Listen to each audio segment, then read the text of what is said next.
우리에게 주시는 하나님의 말씀 열왕기하 4장 1절에서 7절까지 함께 봉독합니다. 선지자의 제자 중에 아내 중에 한 여인이 엘리사에게 부르짖어 이르되 당신의 종 나의 남편이 이미 죽었는데 당신의 종이 여호와를 경외한 줄을 당신이 아시는 바니이다. 이제 빚준 사람이 와서 나의 두 아이를 데려가 그의 종을 삼고자 하나이다 하니 엘리사가 그에게 이르되 내가 너를 위하여 어떻게 하랴? 내 집에 무엇이 있는지 내게 말하라. 그가 이르되 계집종의 집에 기름 한 그릇 외에는 아무것도 없나이다 하니 이르되 너는 밖에 나가서 모든 이웃에게 그릇을 빌리라. 빈 그릇을 빌리되 조금 빌리지 말고 너는 네 두 아들과 함께 들어가서 문을 닫고 그 모든 그릇에 기름을 부어서 차는 대로 옮겨 놓으라 하니라. 여인이 물러가서 그의 두 아들과 함께 문을 닫은 후에 그들은 그릇을 그에게로 가져오고 그는 부었더니 그릇이 다 찬지라. 여인이 아들에게 이르되 또 그릇을 내게로 가져오라 하니 아들이 이르되 다른 그릇이 없나이다 하니 기름이 곧 그쳤더라. 그 여인이 하나님의 사람에게 나아가서 말하니 그가 이르되 너는 가서 기름을 팔아 빚을 갚고 남은 것으로 너와 네 두 아들이 생활하라 하였더라. 아멘. 고기잡이 배가 출항을 할 때에는 만선의 기쁨을 가지고 돌아오는 부품 꿈을 가지고 바다로 나갑니다. 우리의 인생도 마찬가지입니다. 우리의 인생이 만선의 기쁨을 누린 것 같은 그런 축복된 인생을 살기를 누구나가 원하고 있습니다. 그렇잖아요? 모두 다 그와 같은 축복된 인생 원하고 살잖아요.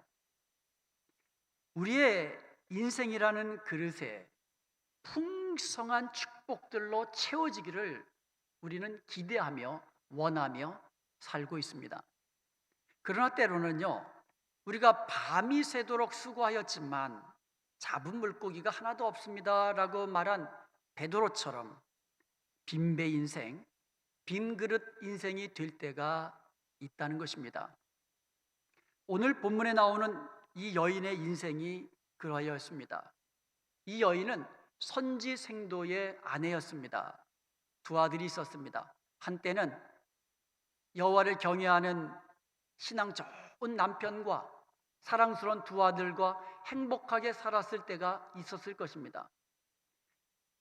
자기 남편이 장차 하나님의 종으로서 크게 쓰임받게 되는 그 같은 부푼 꿈을 가지고 살았을 것입니다. 그러나 갑자기 남편이 죽게 되었습니다. 그리고 빚은 잔뜩 지고 있습니다. 빚이 많으니까 이 빚을, 그러니까 돈을 빌려준 사람이 찾아와 가지고는 빚을 갚아라. 못 갚으면 내 두 아들을 종으로 데려가겠다. 이런 상황에 지금 처해 있습니다. 참으로 안타까운 이야기죠. 그 여인의 집에는 기름 한 그릇 외에는 남은 것이 아무것도 없었던 것입니다. 참으로 빈 그릇 인생으로 어느 날 갑자기 전락하게 된 것입니다. 오늘 본문을 보면은요, 이런 빈 그릇과 같은 인생이 하나님의 기적을 맛보며 축복의 기름으로 가득 채워지는 놀라운 축복된 인생으로 바뀌는 것을 보게 됩니다. 그 과정을 살펴보면서 오늘 우리에게 주시는 하나님의 음성 듣기를 원합니다. 빈 그릇과 같은 인생이 축복의 기름으로 바꿔지는, 채워지는 그런 인생이 되기 위해서는 제일 먼저 하나님 앞으로 나아가야만 합니다. 그리고 하나님께 부르짖으며 기도해야만 합니다. 사람은 누구나 이 세상을 살면서 여러 위기의 때를 경험하게 됩니다. 뜻하지 않게 감당하기 어려운 일들을 맞이하게 되기도 합니다. 또 어떤 때는요, 환난으로 인해서, 고난으로 인해서 또는 슬픔의 문제로 인해서 좌절하고 낭망할 때도 있습니다. 오늘 본문에 나오는 이 가정은요, 남편이 여호와를 경외함으로 잘 섬겼던 그런 가정이었어요. 그럼에도 불구하고 그 가정에 엄청난 위기가 찾아온 것입니다. 이 말은 하나님을 잘 섬기는, 예수님을 사랑하고 예수님을 섬기는 성도들에게도 이러한 위기의 때가 찾아올 수 있다는 것을 알려주고 있습니다. 성도들에게도 예외가 없다는 거예요. 갑자기 찾아오는 위기, 갑자기 찾아오는 슬픔, 갑자기 찾아오는 사고, 예수님을 믿는 성도들에게도 예외가 없다는 것입니다. 시편 34편 19절에 보면 의인은 고난이 많으나 여호와께서 그의 모든 고난에서 건지시는도다 말씀하고 있습니다. 의인도 고난이 많다라고 이야기하고 있어요. 우리가 생각할 때 의인이면 고난이 없어야 된다라고 생각하기 쉽지만은 아닙니다. 성경은 말합니다. 의인에게도 고난이 많다라고 이야기합니다. 여러분, 고난의 순간 세상 사람들을 의지하고 또 세상의 어떤 권력을 의지하고 세상에 있는 어떤 물질을 의지하려고 하는 사람들이 많습니다. 그와 같은 것들은 도울 힘이 없는 겁니다. 궁극적으로 완전한 도움이 되지 못하는 것입니다. 그러므로 우리는요, 고난의 순간에는요, 우리를 건지시는 하나님 앞으로 나아가 하나님께 부르짖으며 기도해야 될 줄로 믿습니다. 하나님은 그의 모든 고난에서 건지시는 하나님이신 것입니다.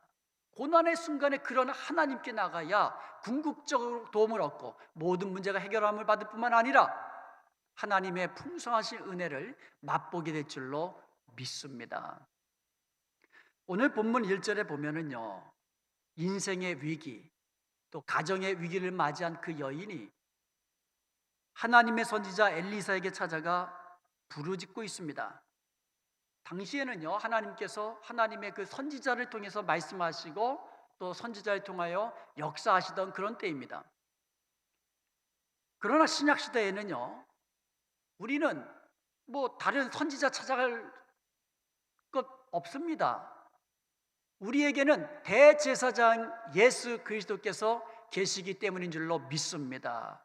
그러면 우리의 대제사장 되시는 예수 그리스도의 이름으로 언제든지 어디서든지 하나님 앞에서 부르짖으며 기도할 수 있게 된 줄로 믿습니다. 이것이 신약 시대를 사는 저와 여러분이 누리는 축복인 줄로 믿습니다. 우리가 기도하면 하나님께서 들으십니다. 하나님께서 들으시고 응답해 주십니다. 그리고 응답해 주시는데 가장 좋은 것으로 응답해 주시는 우리의 좋으신 아버지이신 것을 믿으시기를 주님의 이름으로 축원드립니다. 가장 좋은 것으로 응답해 주시는 겁니다. 그것도요, 풍성히 응답해 주십니다.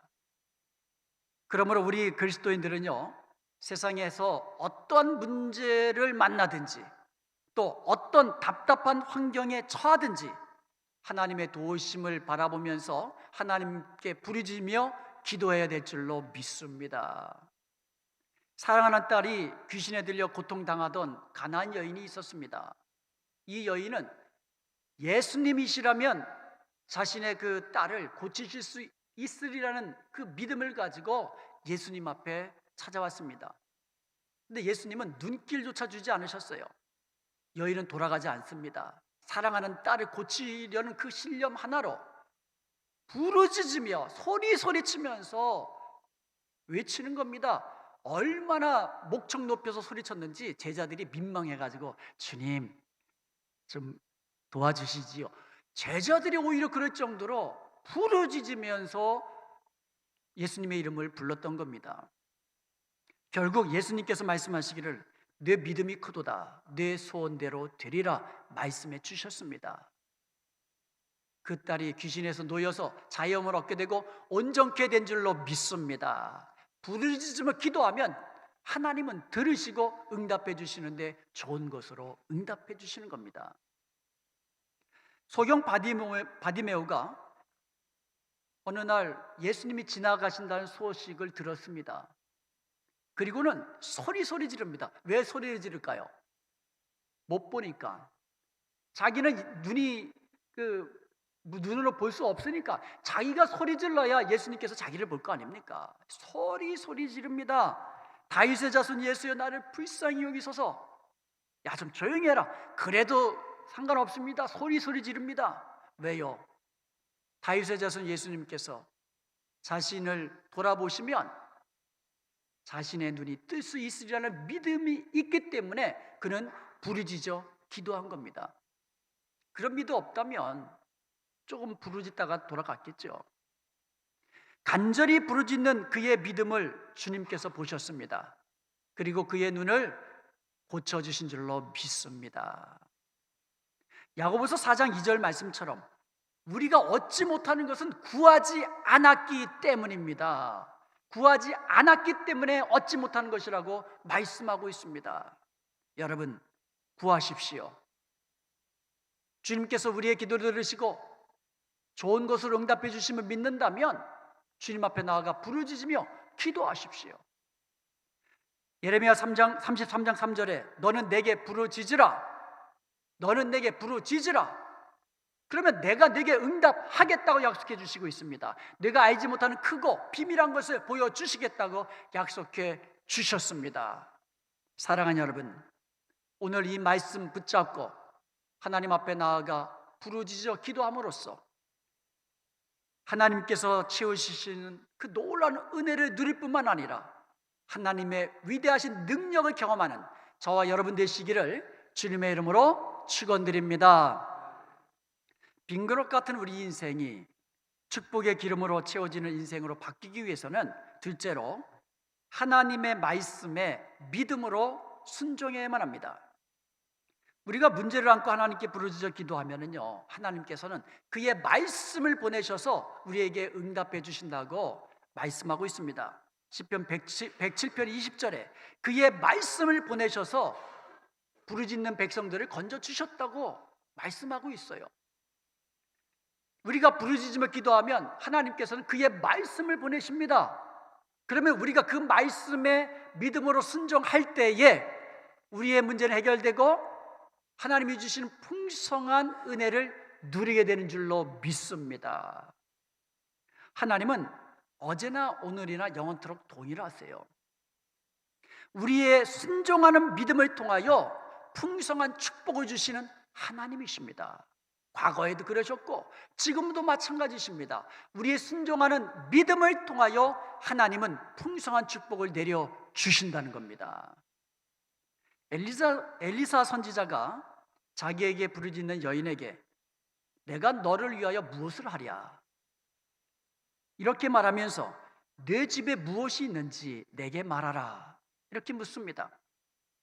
그러자 그 여인이 대답합니다. 계집종의 집에는 한 그릇의 기름 외에는 아무것도 없습니다. 이 말을 들은 엘리사는 이렇게 명합니다. 너는 밖에 나가서 모든 집들 다니면서 빈 그릇을 빌리는데 조금 빌리지 말라고 이야기합니다. 이 얘기는 뭡니까? 집집마다 다니며 온 동네방네 집집마다 다니면서 빈 그릇을 빌려오는데 조금 빌리지 말고 가능한 한 많이 빌려오라고 그렇게 명령을 합니다. 그리고 난 후에 두 아들을 데리고 방 안으로 들어가서 문을 닫고 너가 가지고 있는 그 한 그릇의 기름을 빈 그릇에 부으라고 이야기합니다. 그러면 그 빈 그릇이 채워지면 옮겨다가 다 빈 그릇이 채워질 때까지 부으라고 이야기합니다. 여러분, 이것이 이해가 됩니까? 이게 인간의 생각과 인간의 경험과 인간의 지식과 지혜로는 도저히 이해할 수 없는 명령입니다. 그러나 그 여인은요, 엘리사가 명하는 대로 두 아들을 데리고 집집마다 동네방네 다니면서 빈 그릇을 빌려옵니다. 어떻게 빌렸을까요? 아마 억지로라도 빌렸을 거예요. 조그만 그릇뿐만 아니라 큰 그릇, 모든 빈 그릇 다 빌렸을 것입니다. 이 여인은 말씀대로 두 아들과 함께 방으로 들어가 문을 닫습니다. 그리고 빈 그릇을 받쳐놓고는 자기가 갈고 있는 그 한 그릇 남은 마지막 남은 그 기름을 붓습니다. 그때 놀라운 일이 벌어지는 겁니다. 기름이 끊이지 않고 쏟아져 내린 줄로 믿습니다. 이 광경을 본 그 여인과 두 아들은 아마 기절하지 않은 게 다행일 겁니다. 빈 그릇마다 다 차면 옮기고 또 채워지고 또 채워지고, 언제까지? 빌려온 그릇이 이제 다 기름으로 완전히 채워지고 나니까 기름이 멈추게 되었습니다. 여러분, 우리가 하나님의 크신 능력을 경험하고 풍성하신 하나님의 은혜와 복을 누리기 위해서는 순종하는 믿음이 필요한 줄로 믿습니다. 순종하는 믿음이 필요해요. 만일 그 여인의 믿음이 작았더라면 빈 그릇을 조금 빌렸을 겁니다. 뭐 믿음이 없었더라면 아예 빌리지도 않았을 거고, 믿음이 조금 있었더라면 빈 그릇을 조금 빌렸을 거예요. 그런데 만약에 그 여인이 내가 빈 그릇을 준비하면 그 빈 그릇이 다 기름으로 채워질 것이라는 믿음이 있었다면 빈 그릇을 있는 대로 다 빌려왔을 것입니다. 여러분, 그 여인이 준비한 빈 그릇의 분량이 곧 그 여인의 믿음의 분량인 줄로 믿습니다. 믿음이 많으면 다 빌려오는 거고 믿음이 적으면 조금 빌려오는 겁니다. 중요한 것은 하나님은 준비되어 있는 빈 그릇만큼 축복을 부어주신다는 사실인 것입니다. 믿음으로 순종한 만큼 하나님은 축복해 주시는 것입니다. 우리가 구하면 하나님은 응답해 주십니다. 믿으십니까? 아멘. 우리가 구하면 하나님이 응답해 주십니다. 우리가 준비하면 하나님이 채워 주십니다. 준비한 만큼 채워 주시는 것입니다. 그리고 하나님은 채워주시되 놀라운 은혜를 경험하게 하시고 빈그릇 인생이 축복의 인생으로 변화될 뿐만 아니라 그 이후에는 하나님을 영화롭게 하는 쓰임받는 인생으로 변하게 만드시는 하나님이신 줄로 믿습니다. 예수님의 첫 기적은요, 가나 혼인잔치 집에서 물로 포도주로 만드시는 기적이었습니다. 포도주가 떨어졌습니다. 이것을 아신 예수님께서 하인들을 불러다가 항아리에다가 물을 채우라고 이야기합니다. 그런데 하인들은 물을 채우는데 아구까지 가득 채웠다고 이야기합니다. 여러분, 시편 81편 10절에 내 입을 넓게 열라 내가 채우리라 말씀하고 있습니다. 하나님이 우리의 기도에 들어주신 것을 우리가 믿는다면 입을 크게 열고 부르짖어야 될 줄로 믿습니다. 빈 그릇을 많이 준비해야 될 줄로 믿습니다. 그것이 믿음입니다. 하나님은 우리를 사랑하십니다.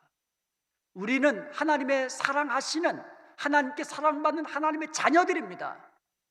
당당하게 입을 열고 크게 구하시기 바랍니다.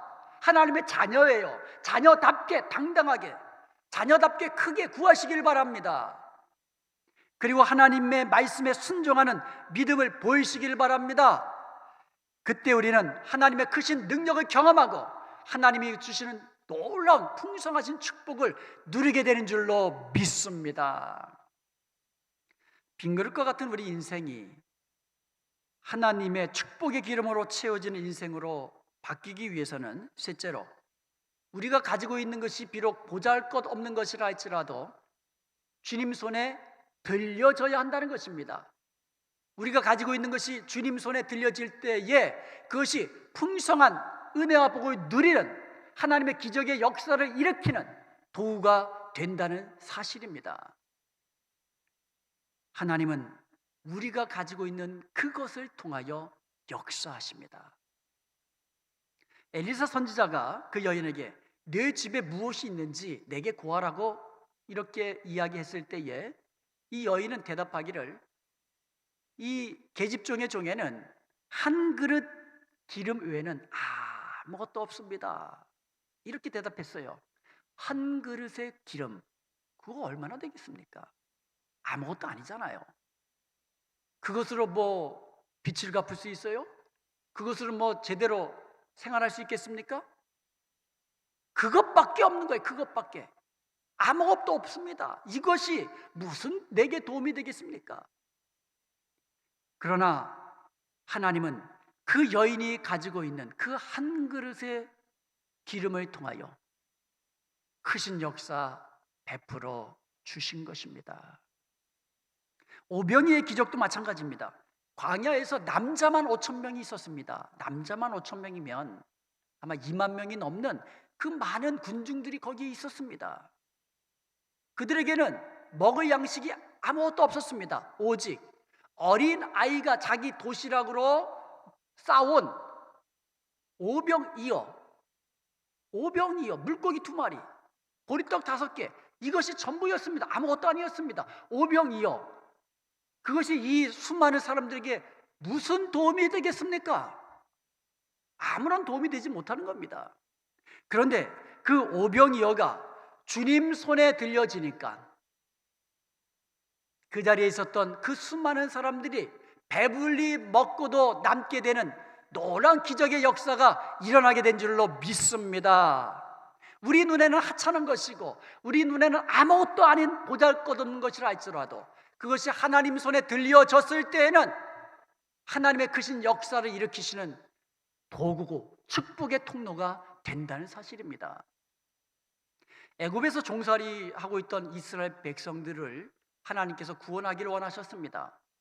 그 구원하시는 도구로서 하나님은 모세를 세우셨습니다.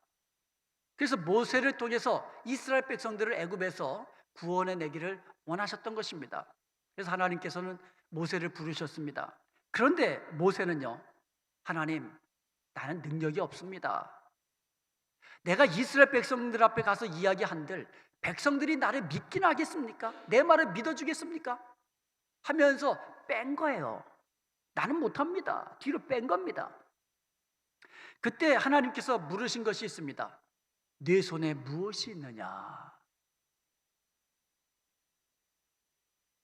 모세가 대답합니다. 내 손에는 지팡이가 있습니다. 근데 이 지팡이가 무슨 지팡이예요? 양치는 지팡이입니다. 양치는 지팡이. 영화에 보면 뭐 지팡이가 뭐 모세 키보다 많고 막 멋있게 생긴 그런 지팡이 아니에요. 그런 지팡이는 광야에서 구할 수가 없어요. 그런 나무를 어디서 구합니까? 모잘것없는 지팡이예요. 약한 지팡이입니다. 양치는 지팡이예요. 하찮은 지팡이입니다. 평범한 지팡이입니다. 그러나 하나님께서 출애굽기 4장 17절에서 너는 이 지팡이를 손에 잡고 이것으로 이적을 행할지니라 말씀해 주셨어요. 그랬더니 곧이어서 출애굽기 4장 20절에서 모세가 하나님의 지팡이를 손에 잡았더라 이렇게 말씀합니다. 모세의 손에 있었던 아무것도 아닌 보잘것없는 지팡이는 이 지팡이가 하나님 앞에 들려지니까 하나님 손에서 바뀌는데 하나님의 이적을 베푸시는 능력의 지팡이로 바뀌게 된 줄로 믿습니다. 여러분, 오늘도 주님은 우리에게 묻습니다. 내 손에 있는 게 무엇이냐? 내 가정에 있는 것이 무엇이냐? 너는 무엇을 가지고 있느냐? 보잘것없는 것 가지고 있을 수 있어요. 내가 가지고 있는 재능 아무것도 아닐 수도 있습니다. 내가 가지고 있는 물질 뭐 아무것도 아닐 수가 있어요. 그런데요, 여러분, 우리가 가지고 있는 것이 지팡이뿐이어도 괜찮습니다. 우리가 가지고 있는 것이 한 그릇 기름뿐이어도 괜찮습니다. 이것이 주님 손에 들려지기만 하면 그것을 통하여 우리 하나님께서는 놀라운 기적을 행하시고 풍성한 은혜와 복을 더하여 주시는 줄로 믿습니다. 끝으로 7절 말씀을 보겠습니다. 너는 가서 기름을 팔아 빚을 갚고 남은 것으로 너와 2 아들을 생활하라. 당시 그 여인은요, 빚을 갚지 못해가지고 사랑하는 2 아들을 종으로 뺏길 위기에 처해 있다고 말씀을 드렸습니다. 그러나 이제는요, 기름을 팔아서 그것을 가지고 빚을 갚고 자유함을 누리게 된 줄로 믿습니다. 그뿐만 아닙니다. 그 이후에도 두 아들과 더불어 평안함을 누리며 생활할 수 있게 된 줄로 믿습니다. 이 얼마나 풍성한 하나님의 은혜이십니까? 하나님이 주시는 풍성한 복은 또 있었습니다. 그 여인이 빈 그릇 빌려갔잖아요. 그러니까 내가 지금 이웃집 사람이라고 생각하면 어느 날 갑자기 와가지고 빈 그릇 빌려달라고 합니다. 그 빈 그릇 그냥 하나 빌려주려고 그랬는데 있는 대로 다 빌려달라고 합니다. 아니 빈 그릇 가지고 뭐 하나 그러고 빌려줬어요. 근데 어느 날 갑자기 빚을 다 갚고 어느 날 갑자기 집안 형편이 피기 시작하고 이상한 거예요. 그 물어보지 않겠어요? 한 동네 사람이? 여러분 옛날에는 한 동네 사람은 뭐 숟가락 몇 개 있는 것까지 다 안다 그러잖아요. 묻습니다. 야 무슨 일이 있었느냐? 아니면 이 여인이 집집마다 빈 그릇 돌려주면서 그냥 돌려줬겠어요? 제 생각에는 조금만 선물까지 더해서 돌려줬을 것이라고 생각됩니다. Anyway, 무슨 일이 있었는지 궁금해하는 그 이웃들에게 하나님의 기적의 역사를 생생히 맛본 이 여인은 간증하지 않겠어요? 하나님의 그 위대하심과 하나님의 그 크신 능력을 간증하면서 하나님께 영광 돌리는 삶을 살게 된 줄로 믿습니다. 이 얼마나 복된 삶입니까? 빈그릇 인생이 하나님의 크신 능력을 간증하면서 하나님을 영화롭게 하는 축복된 인생으로 바뀌게 된 것입니다. 그런데 여러분, 하나님의 주시는 복은 여기서 그치지 않습니다. 정말 놀라운 하나님의 은혜가 또 있습니다. 그 여인에게는요, 처음부터 끝까지 함께하며 순종했던 두 아들이 있었습니다. 빈 그릇 빌릴 때에도 두 아들 데리고 가, 두 아들과 함께 방 안에 들어가서 너는 빈 그릇 갖다 놔라, 엄마는 쏟을게, 다 차면은 너는 이 찬그릇 빼라, 빨리 너는. 아마 그 여인은 두 아들과 함께 그 작업을 다 했을 겁니다. 기름이 쏟아지는 그 생생한 과정, 멈추지 않고 쏟아지는 그 생생한 과정, 하나님의 능력, 기적, 두 아들이 함께 본 겁니다. 그럼 이 두 아들은 그 이후에 얼마나 하나님을 섬기는, 하나님을 경외하고 하나님을 사랑하는 축복의 믿음의 아들로 바뀌었을까요? 이 두 아들이 하나님의 영광을 돌리며 하나님께 얼마나 귀하게 쓰임을 받는 믿음의 아들들로 자라게 됐을까요? 이것이 축복 아닙니까? 하나님의 능력을 경험하는 축복의 자리에 여러분 자녀들과 함께 하십시오. 하나님의 축복이 임하는 그 자리에 자녀들도 경험하게 하십시오. 여러분이 믿음으로 하나님의 능력을 경험하고 하나님의 풍성함을 누리게 되면 여러분 자녀들 또한 그 믿음의 복을, 그 믿음으로 얻는 축복의 복을 누리게 되는 줄로 믿습니다. 우리가 살다 보면 여러 가지 고난의 때 만날 때가 있습니다. 물론 형통할 때도 있고 평탄할 때도 있을 겁니다. 그럴 때는 감사하시고 그럴 때는 찬송하시고, 그러다가 예기치 않은 위기의 순간, 슬픔의 순간, 고난의 때가 찾아오면 여러분 세상으로 기웃기웃하지 마시고 도울 힘이 있는 하나님 앞에 나아가서 부르짖으며 기도하시기 바랍니다. 우리는 하나님의 사랑하는 자녀들입니다. 우리가 기도하면 하나님이 들으시고 응답해 주십니다. 입술을 크게 열어 부르짖으며 기도하십시오. 하나님이 채우십니다. 하나님이 채우실 것을 믿는다면 우리는 믿음의 그릇을 많이 준비해 놔합니다. 그리고 하나님의 말씀에 순종하는 믿음으로 하나님 앞에 보여야만 합니다. 우리가 순종하는 만큼 하나님은 축복으로 채워주시기 때문인 것입니다. 사랑하는 여러분, 여러분이 가지고 있는 것 중에서 비록 보잘것없는 것이라 할지라도 그것을 하나님께 먼저 드려보십시오. 하나님은 그것을 가지고 역사해 주실 것입니다. 하나님의 크신 능력을 보여주실 것입니다. 여러분에게 풍성하신 은혜와 복을 누리게 해 주시는 것이지 바로 우리를 사랑하시는 풍성하신 은혜의 하나님이신 줄로 믿습니다. 그리하여서 우리가 경험한 하나님의 능력을 간증하면서 우리의 자녀들 동안 믿음의 자녀로 성장하게 되고, 또 우리의 간증함을 통하여 많은 사람들이 하나님께 영광 돌리고, 우리의 간증함을 통하여 많은 사람들이 위대하신 능력의 하나님을 알게 되는 그와 같은 축복의 삶을 누리는 저와 여러분 되시기를 주님의 이름으로 축원드립니다.